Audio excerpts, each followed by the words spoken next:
Archi-quoi, le podcast de celles et ceux qui fabriquent le monde de demain pour montrer les infinies possibilités que permettent les études d'architecture. Co-auteur du manifeste pour une frugalité heureuse et créative, Philippe Madec est un architecte, urbaniste et écrivain français. D'héritage familial et par engagement personnel, il développe une approche éco-responsable du projet architectural et urbain depuis le début de sa pratique professionnelle. Animé par l'acte de construire qu'il interroge systématiquement, ses réalisations lui ont valu plusieurs distinctions. Et donc pour commencer, quel est votre métier ? Je suis architecte. Comment définisseriez-vous votre pratique de l'architecture ? Multiple. C'est-à-dire la définition que j'ai donnée de l'architecture est la suivante. L'architecture est une installation de la vie par une matière disposée avec bienveillance. Cette installation de la vie, on peut la faire de diverses manières. À la fois en faisant des bâtiments, mais aussi en faisant des parcs, en faisant des dessins de villes, ou même des objets. Et donc mon travail, c'est celui-là, c'est celui de l'installation de la vie, avec bienveillance, avec de la matière. Et donc ça peut être très divers. Quel profil se dessine derrière votre pratique de l'architecture ? Je dirais qu'une des singularités de ma pratique, c'est une approche très culturelle. Je suis bien sûr un praticien, j'aime construire, je sais que tout mon métier mène à la réalisation de l'établissement humain. Quand je dis réalisation, c'est le passage au réel. Je sais que mon travail, c'est celui-là. Mais ce à quoi je suis très attaché, c'est à réfléchir ça, à chercher le sens de mon travail, de mon métier, de mes métiers. Et c'est par une approche culturelle que j'y arrive. D'où l'écriture. Puisque j'ai dit architecte, j'aurais pu dire aussi écrivain. Je voulais dire à l'instant que vous avez cité vos métiers, et quand je vous ai demandé le métier, vous... Oui, en fait, il y a un grand métier, et il y a ses variations. Sauf que écrivain, c'est autre chose. C'est une activité qui me permet de savoir ce que je dis, et de prendre le temps de le dire. Quel étudiant étiez-vous ? Singulier et avec des choses incroyables. Par exemple, le jour... Donc j'étais étudiant à Paris au Grand Palais avec Henri Sireni et François Marotti. Et souvent en première année, il y a l'exercice qu'on appelle les mesures du corps. Finalement, savoir les mesures du corps pour comprendre les mesures de ce qui est bâti autour de nous. Et pour faire l'exercice les mesures du corps, j'ai mesuré tous mes pas depuis la place de la Concorde jusqu'à la Défense, rue par rue, à l'aller et au retour. Parce qu'en fait, moi qui suis originaire d'une petite ville bretonne, c'était pour moi la manière de comprendre la ville, de comprendre la métropole, de comprendre la ville capitale. Et il n'y avait rien de mieux que le pas pour faire ça, que le temps, les cloques au pied, finalement un exercice qui peut paraître fou, mais qui était indispensable pour que finalement la ville, je l'incorpore. Ok. Et votre profil aussi, c'est vous êtes quand même quelqu'un de très engagé. Est-ce que c'est quelque chose qui est venu avec le temps, ou est-ce que déjà en tant qu'étudiant vous aviez... Non, c'est pas venu avec le temps. Bon, je suis breton. Ouais. Et en fait, la Bretagne apprend aux siens la relation puissante qu'il y a entre la nature et la culture. Et en fait, tu ne le questionnes pas, tu le sais. Hein. Tu le vois, tu le vis. Et comme par les métiers de mes parents, donc ostréiculteur et meunier, pour mon grand-père maternel, la relation à la nature était permanente. Ostréiculteur, c'est la marée 2 fois par jour. La nature monte et repart et revient. Et puis meunier, c'est l'eau au contraire qui coule. L'eau de mer, l'eau douce, mais tout ça, c'est une vie d'une très grande puissance. Et dans le temps de mon enfance, la pollution est arrivée du Japon et a décimé toutes les huîtres. Et les premiers naufrages des pétroliers se sont passés sur les côtes de mon enfance.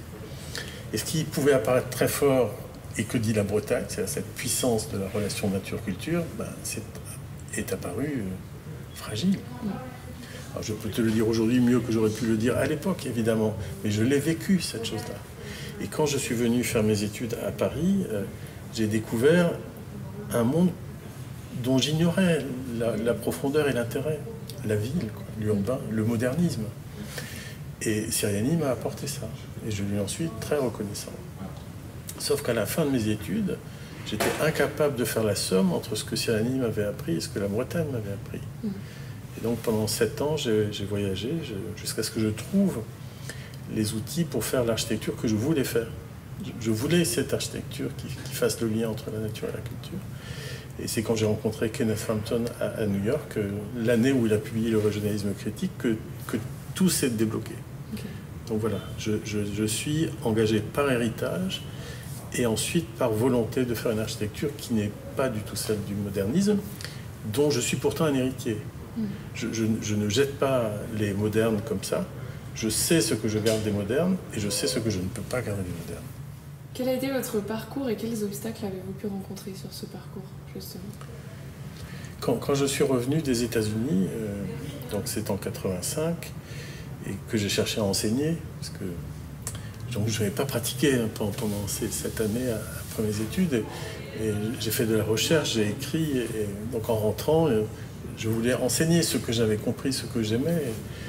Et en fait, aucune école d'architecture de l'époque n'a été intéressée par mes ambitions d'architecture éco-responsable, environnementale.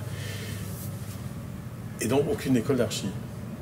Mais l'école du paysage m'a appelé, parce que tout mon travail sur le vivant, en fait, tout ce que j'expliquais sur le vivant correspondait à ce que le paysage porte en lui. Et donc, Michel Courajou m'a amené à enseigner à l'école du paysage de Versailles, ce que j'ai fait pendant de longues années.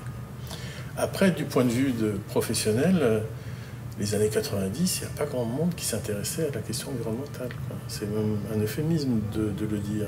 Il y a eu des programmes qui s'intéressaient à l'énergie, mais moi, je n'avais pas une pratique de ce type-là. Donc j'ai eu très peu de travail dans les années 90, sauf un travail important qui est le centre-bourg de Plourin et Morlaix, où j'ai réussi à faire tout ce que j'avais envie de faire dans le sens d'un régionalisme critique qui se transformait en architecture durable, dont la participation citoyenne, dont le réemploi des ressources locales. Enfin, Plourin m'a fait tenir les années 90 jusqu'au bout, et puis après, à l'arrivée de la HQE, a un peu changé les choses, quoi. Mais c'est pas gagné. Enfin, c'était, on va dire, gagné au début du XXe, jusqu'à 2007, jusqu'à, on va dire, la crise des subprimes, où là, les questions environnementales, plus personne ne s'y intéressait, quoi. Donc non, ce sont des combats en permanence, ce sont des combats à la fois politiques, parce que l'architecture est politique, et puis des combats techniques, parce que les mises en œuvre que je souhaite ne sont pas toujours reconnues par le CSTB ou par d'autres, quoi. La ventilation naturelle, par exemple, un peu hors la loi. Vous avez dit que vous avez eu beaucoup de mal à concilier la culture et l'architecture et l'environnement, toutes ces choses qui vous animaient beaucoup. Et du coup, aujourd'hui, comment s'articule votre métier et vos passions ? Bon, mon métier, c'est ma passion. Et c'est compliqué, je pense, quand on est un architecte qui aime l'architecture, d'être extérieur, puisque tout ce qui est autour de toi, c'est ton métier. Donc c'est ta passion. Donc je fais partie, comme toi sans doute, de ceux qui ont le nez en train de regarder, enfin les yeux en train de regarder tout en permanence, quoi, et d'écouter et d'entendre les gens. Et donc en fait, concilier ne serait pas le mot. Concilier la passion et le métier, c'est pas le souci. Après, il faut concilier son métier et sa passion avec sa vie quotidienne, voilà, avec sa vie affective, avec les gens qui nous entourent et que l'on aime. Et je sais que peut-être que parfois, je ne fais pas assez bien, quoi. Mais oui, je pense que ceux qui vivent avec moi savent qu'ils vivent avec un architecte. Un architecte passionné. Oui. Comment concevoir et construire en 2021 ? Alors là, c'est clair. C'est clair, c'est surtout pas comme au XXe siècle. Arrêter la monoculture du béton, arrêter les 4 façades identiques, arrêter la climatisation, arrêter ces architectures. Il y en a une très grosse là, qui s'est construite tout près d'ici. Arrêter ces architectures qui détruisent et le climat, et la culture urbaine, et la culture tout court. Donc on arrête de faire comme au XXe siècle. Et on fait ce que la frugalité propose. On fait attention aux ressources. On choisit des ressources qui sont renouvelables. Aucune ressource non renouvelable n'est à mettre en œuvre. Et la nature nous donne quasiment toutes les ressources nécessaires. Tu sais, l'air, la lumière, la chaleur, le vent, ce sont des ressources naturelles. Et celles-là, elles sont abondantes, il faut s'en servir. Il faut absolument que la lumière soit dans toutes les pièces, que l'air soit dans toutes les pièces, que la chaleur arrive, que finalement on fasse avec tout. Ce n'est pas que les matériaux biosourcés, l'enjeu. C'est de comprendre que l'architecture que l'on a à faire ensemble, là maintenant, ou à réhabiliter, elle est du côté de la nature. Et elle fait avec ce que la nature nous donne. Alors, quelle est l'architecture à faire maintenant? Je dirais qu'il faut s'interroger chaque fois sur la nécessité de construire. A-t-on vraiment besoin de construire? Quand on te propose un projet, demande-toi, est-ce qu'il n'y a pas une solution pour faire autrement? La réalité est que chaque année, en France, dans les pays occidentaux, on construit 1% de l'équivalent du bâti existant. Dans ce 1% que l'on ajoute, ou 99%, quelle est la part éco-responsable? Quelle est la part capable de réduire les 40% d'émissions de gaz à effet de serre liées au bâtiment? Rien. Soyons clairs. Donc c'est pas avec le neuf qu'on va réduire la part des bâtisseurs, la part catastrophique des bâtisseurs. C'est en travaillant sur les 99% déjà là. Réhabiliter le monde déjà là, c'est le travail des architectes d'aujourd'hui. Et c'est le travail que ta génération portera. Je dois te dire que c'est ce que notre génération porte déjà, parce qu'il y a de plus en plus de sujets qui nous sont demandés et qui sont liés à la réhabilitation. Et quand je dis réhabilitation, je ne dis pas une réhabilitation seulement technique. Il ne s'agit pas de changer les vitrages et changer la qualité de l'isolant. Quand je parle de réhabilitation, je l'entends au sens du retour en estime. Il est indispensable que l'on se mette à aimer à nouveau le monde dans lequel on vit, et qu'on retrouve cette estime-là, qu'on le réhabilite finalement. Tu sais, on donne ça d'un prisonnier que l'on libère parce qu'il n'était pas coupable. Voilà. Le monde dans lequel on est n'est pas coupable. Il faut absolument qu'on se mette à l'aimer davantage et à faire en sorte, voilà, peut-être le réparer, mais plus que le réparer. Et donc après des mois de crise sanitaire, quelle est la place aujourd'hui de l'architecture? Et donc vous avez déjà commencé à en parler, mais aussi son rôle par rapport à la construction demain. Ce qui est en jeu, c'est l'établissement humain. C'est la façon dont l'humanité s'installe sur Terre, physiquement, matériellement, et comment elle s'équipe finalement de tout ce dont elle a besoin pour vivre, et pour vivre ensemble. L'élément, la dimension élémentaire de l'établissement humain, c'est l'architecture. Et la pensée de cet élément-là, c'est nous qui la portons. Donc l'architecture, elle a une place considérable aujourd'hui, parce que l'objet, tu vois, qui est amené comme réflexion avec ce Covid, enfin cette pandémie, c'est quelle est l'habitabilité du monde? Et qui pense l'habitabilité, si ce n'est pas nous, qui avons non seulement à la penser, mais à la matérialiser? Donc non, oui, je ne sais pas, tu l'entends comme tu le souhaites, mais notre travail est redevenu essentiel, à la fois pour s'adresser aux individus, quelle est la qualité du logement dans lequel je suis bien, mais aussi à la communauté, à la collectivité humaine, quel territoire j'habite. Et sur ça, nous sommes indispensables. Ou en tout cas, on va dire, les qualités que nous avons, les capacités que nous avons à penser l'espace habité est indispensable. Oui, vous disiez tout à l'heure que l'architecte est singulier dans la manière dont il est capable de concevoir et de penser. Moi, je m'interroge beaucoup sur la reconnaissance de l'État, on va dire, des politiques publiques face aux compétences des architectes. Tu sais, il faut faire une différence entre les architectes et l'architecture. C'est l'architecture qui a inventé les architectes. L'architecture existait bien avant que les architectes n'existent. Et les architectes l'oublient un peu trop. L'architecture n'est pas le fruit du travail des architectes. Tu vois, Donc la question qui se pose, c'est qu'est-ce que les architectes apportent à l'architecture, quoi, que monsieur et madame tout le monde qui construit et qui fait de l'architecture n'apportent pas. Et je dirais qu'aujourd'hui, ce que nous avons à apporter, là, n'est pas assez reconnu. C'est penser l'en commun, penser l'innovation, penser l'environnement dans l'établissement humain. Et je pense qu'aujourd'hui, quand on regarde le métier d'architecte, là pour le coup, je ne parle pas de l'architecte, quand on regarde le métier d'architecte, on ne reconnaît pas le rôle conséquent, quoi, et essentiel qu'il y a à ce métier-là dans la fabrication de cette habitabilité du monde qu'il est indispensable de maintenir, voire d'ouvrir aujourd'hui. Non, c'est...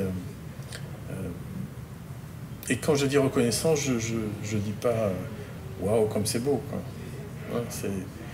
Ce qui m'intéresse, moi, dans l'architecture, c'est le quotidien de l'architecture. Tu vois, c'est pas les grands objets, quoi. C'est pas le bigness, c'est pas la démesure, c'est pas l'hubris. C'est qu'est-ce que l'architecture est à même d'apporter au quotidien, au petit homme, quoi. C'est la formule d'Alvar Aalto. Ouais. Qu'est-ce que nous sommes capables d'amener au quotidien, voilà, à ceux qui habitent. Et sur ça, je pense qu'on ne reconnaît pas assez. Et peut-être que nous-mêmes sommes coupables d'avoir perdu cette reconnaissance-là en essayant d'agir peut-être trop comme des artistes à qui on ne la fait pas, quoi. Et donc, quel est votre rêve? J'ai des souhaits, tu vois, je pense. J'ai vraiment le souhait que le monde des bâtisseurs comprenne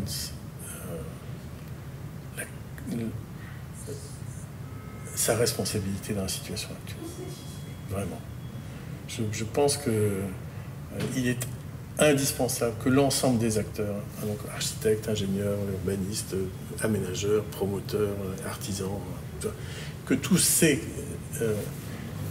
métiers reconnaissent leur responsabilité dans le dérèglement global, et une fois qu'ils en ont pris la responsabilité, ils l'assument dans des actions qui le réduisent. Moi, je ne te dis pas rêve, parce que moi, je ne rêve pas que mes petits-enfants soient heureux. Je le veux, tu vois. Je le veux et je le souhaite, et j'espère qu'on pourra dire que j'ai fait ce qu'il faut pour ça, de mon côté. Et quel serait votre conseil pour la future génération d'architectes et de diplômés en architecture? Bon, j'ai commencé à enseigner en 85, donc tu vois, quelques décennies d'enseignement. J'ai connu toutes les générations, la génération tapis, enfin j'ai tout connu, quoi. La génération à laquelle tu appartiens est singulière. Je ne vais pas te dire que c'est toute la génération qui a cette singularité-là, mais je vois les étudiants qui passaient dans nos ateliers, je vois à quel point ils portent des valeurs qui n'étaient même pas partagées par 2-3 générations avant eux. Et donc ce que je souhaite pour votre génération, c'est de continuer à être ce qu'elle est aujourd'hui. Qu'elle tienne la route, qu'elle tienne le coup, qu'elle aille jusqu'au bout, qu'elle continue à être dans le partage, qu'elle continue à être dans un regard différent sur la propriété, qu'elle continue à regarder autrement la matière, qu'elle ait envie, mais vraiment du partage. Ce qui est quand même une chose assez marquante, me semble-t-il. C'est vrai que c'est quelque chose qui peut faire peur. Je pense qu'on est étudiant, c'est toutes ces envies qu'on a quand on est à l'école et toutes ces choses qui sont tout à fait possibles dans nos projets, qui ne vont jamais se réaliser. Le jour où on arrive dans une agence et où il faut construire ensuite et que les projets ils soient réalisables et qui respectent toutes les données et toutes les contraintes, qu'elles soient économiques comme vraiment l'ensemble des contraintes, que ça empêche en fait de développer certains des aspects pour lesquels à l'école, comme on avait moins de contraintes, j'imagine, c'était plus facile de les envisager. Écoute, protégez-vous de professionnels qui ne vous aideraient pas à vous développer comme vous l'êtes. Je sais bien que quand on sort de l'école et qu'on arrive immédiatement dans une agence, on n'a pas toujours l'agence qui correspond à ses souhaits.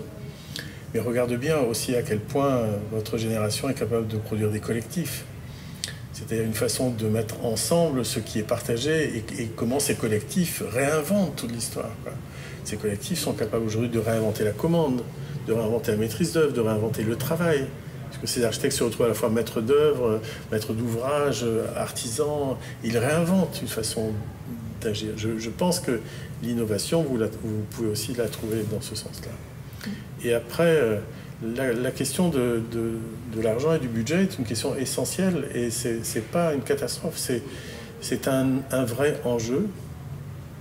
Je pense que c'est même une vertu éco-responsable que de respecter le budget de son client. Oui, c'est sûr. De toute façon, il n'y a vraiment pas le choix. Pour le coup, c'est la contrainte la plus, la plus ferme, on va dire, et celle qu'on doit absolument respecter. Et en effet, je pense que l'enjeu, c'est celle qui fait le projet presque, qui peut déterminer les matériaux, les petites astuces pour rentrer dans ce budget. Tu vois, tu as dit contrainte. Ouais. Et c'est un mot que je déteste. Mais parce que je pense on l'entend beaucoup à l'école, je pense. Oui, mais tu sais, je le dis souvent, donc je peux te le redire. Peut-être que tu m'as déjà entendu le dire, mais quand les architectes parlent de contraintes, je me dis, quels enfants gâtés, quoi. Ouais. Parce que l'architecte, on lui donne le site, le programme, la confiance, l'argent, les règles, on lui donne tout, et il dit que c'est des contraintes. Il y a quand même un truc qui ne va pas. Ouais. Ce sont des données. Et en fait, que fait-on de ces données, quoi? Qu'est-ce qu'on fait de ces dons? Peut-être qu'on n'est pas capable de les recevoir. Et qu'il faut qu'on travaille sur nous, sur ça, pour trouver... alors là, je vais le ramener à la frugalité, mais comment faire mieux avec moi, quoi. Et faire mieux avec moi, c'est pas une contrainte, hein, c'est une ambition. Et la plupart du temps, quand les architectes parlent de contraintes à propos de leur travail, et surtout du développement durable, je me dis, tiens, ceux-là n'en ont pas fait une ambition.